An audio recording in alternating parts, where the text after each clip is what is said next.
What's up, guys? My name's Trevor. I've purchased over $40 million worth of real estate and over 200 rental units, and I'm 28 years old. Today, I'm going to talk to you guys about how I built $1 million portfolio starting out with no experience, not knowing anyone that owned rentals, and with only $14,000. So I began working as an engineer, actually. So I was making like $50,000 a year straight out of college when I was 21, 22 years old.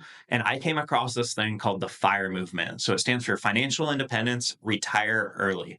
And it's just a bunch of people who live super frugally and invest the majority of their money in the S&P 500 and then quit their jobs early and live off that passive income. So I was 100% on board with this plan. I was living off like 12 grand a year most of those years and investing like 80% of my income or so into my 401ks and into my IRAs and other investments. So I just saw the long-term compounded wealth of investing a lot of money early on, and it made a lot of sense to me. So my original plan was to work for 10 years, invest as much money as possible over that 10-year time frame, and have $1 million in the S&P at that point. Once I had $1 million in there, I figured I would have around $40,000 to $60,000 to live off of.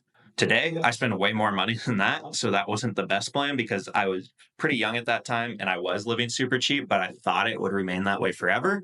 But it's not something I actually wanted to sustain forever. But it was a really good starting point. But as I was working that engineering job, I realized I did not want to do this for the next 10 years. I would look to my left and I would see, hey, next year I get promoted and I get to sit at that next cubicle and have that job. And then the next year after that, I get to move to the next seat and so on and so forth. And I would talk to these people who were much older than me. And I realized like, they didn't like their lives. They didn't like what they were doing. And I didn't see myself wanting to do that in the future.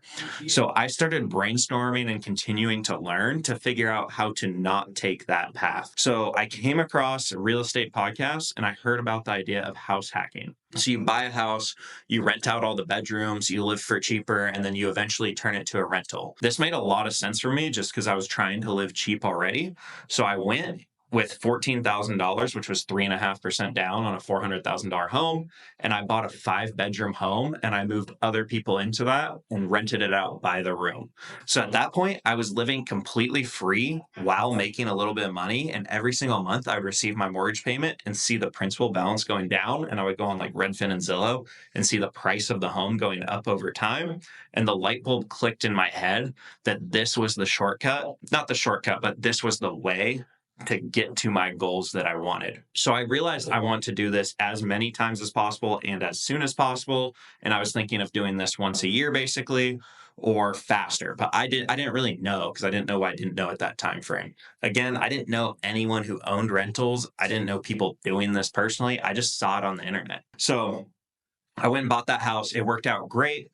And then I did it again 10 months later. But this time I got a house with even more bedrooms to increase my cash flow further. So I was cash flowing like $20,000 a year at that point while living for free in one of the houses in one of the bedrooms and still only spending like $12,000 on top of that. So I was living super frugally, counting every single penny, making all the meals myself, driving a Prius to have the cheapest gas, having a completely paid off car, and everything you could think of. At that point, I had purchased the first one with $14,000 down and saved up and used $20,000 down on the next one.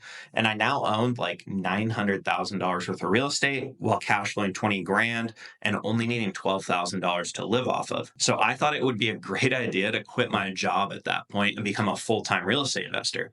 I did not know that I was only qualifying for these loans because I had a W-2 income.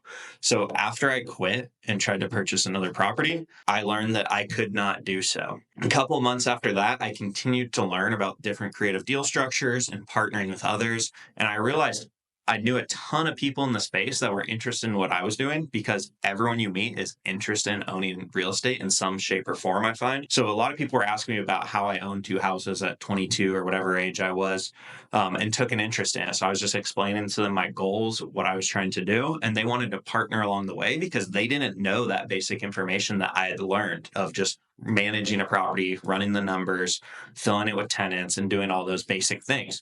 So I started partnering with others that were just interested in what I was doing. And I bought another deal a couple months after that second one. And this time it was a fourplex for like $600,000 or so.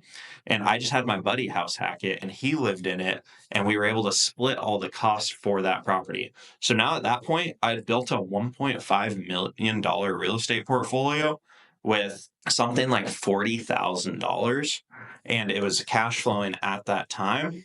And but mostly like it was appreciating, the loan was being paid down, and I didn't realize that's how I was making most of my money or how I will over time. But I just saw the cash flow and I was like, this is pretty cool. So I was able to acquire with that amount of money in like a 12 to 14 month time frame a $1.5 million real estate portfolio.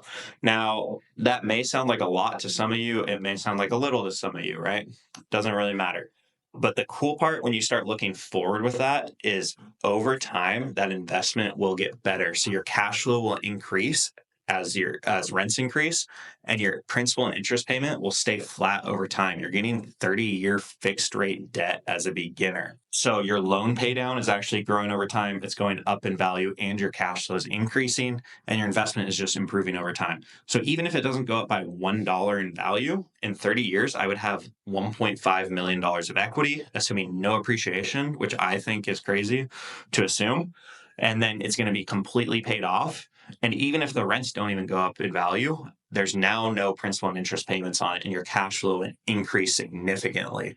So this is a lot of the stuff I've learned to build my portfolio through partnerships, learning the basics of investing. There's a lot more stuff you'll learn over time to scale to the point I'm at now, and as I'm continuing to scale. But as a beginner, it's not super complex. The biggest thing you want to do is just get started and get into that first deal. Because once you get into that first deal, you're going to learn so much.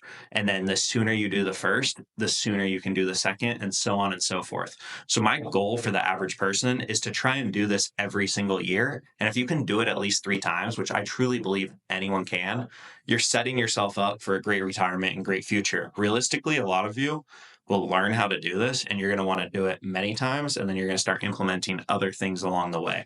So I truly believe anyone can do this. I knew nothing about it starting out, and I was just working a normal W-2 job making 50 grand a year. But we built this program to help you guys do this. So we provide you lenders, advisors, and agents to guide you along the way and help you build and scale your real estate portfolio. So if you like what we're doing, you can go take what we've learned and do similar, but do it better, learning from our failures. If you're interested in this, click the link below, hop on a call with our team, and see if you're a good fit to go through the program.